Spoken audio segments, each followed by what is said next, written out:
C'est reparti pour un tour, la 5e phase est engagée avec le renouvellement du statut de pôle de compétitivité. Alpha RLH, dont le siège est à Bordeaux, a une délégation régionale à Esther Technopole. Ça montre que nos actions sont dans la lignée de ce que souhaitent nos financeurs. Un pôle, c'est quoi ? C'est un écosystème d'innovation. On est fiers déjà que cet écosystème continue à produire. C'est important, on a une filière qui est forte, en Nouvelle-Aquitaine et au-delà, dans le domaine électronique, photonique principalement, beaucoup de projets d'innovation et tout ça a remarquablement traversé la crise. La structure d'Alpha RLH est hétérogène, de la start-up au groupe mondial, en passant par la recherche.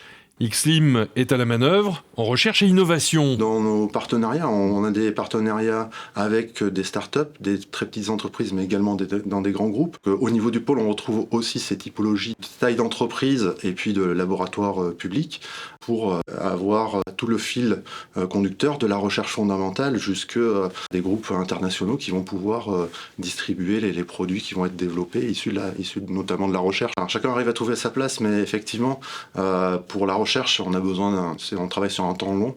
On est plutôt effectivement sur 5 à 10 ans par rapport au projet de recherche. Ensuite, ça demande ces différentes phases de maturation.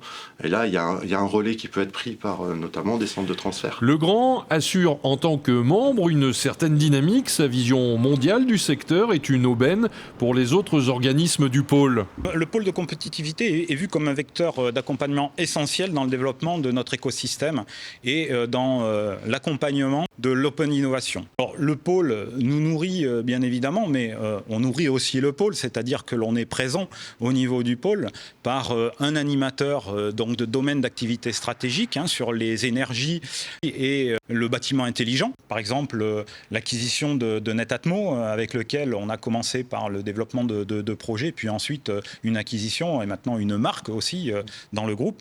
Et une nouvelle feuille de route est arrivée avec des objectifs à boucler en moins de 4 ans. Phase 5 va s'étendre jusqu'à fin 2026. Il faudra, à notre niveau, aussi œuvrer sur la réindustrialisation française et néo-aquitaine plus principalement. Ramener de l'industrie en France, ramener de l'industrie en Nouvelle-Aquitaine, essentiel. Faire en sorte que nos membres aussi s'approvisionnent le plus favorablement en local, en français. On va y travailler, les sensibiliser, trouver des solutions, mieux irriguer la filière au national. Ensuite, dernier challenge, peut-être la décarbonation de l'industrie. On a une industrie qui reste carbonée, on le sait tous. Comment on peut aider nos membres à mieux se comprendre quelle est globalement leur consommation carbone, leur bilan carbone, à quoi ça sert, comment on le fait, et comment demain on va trouver des leviers pour agir sur ce bilan carbone et décarboner un peu l'industrie.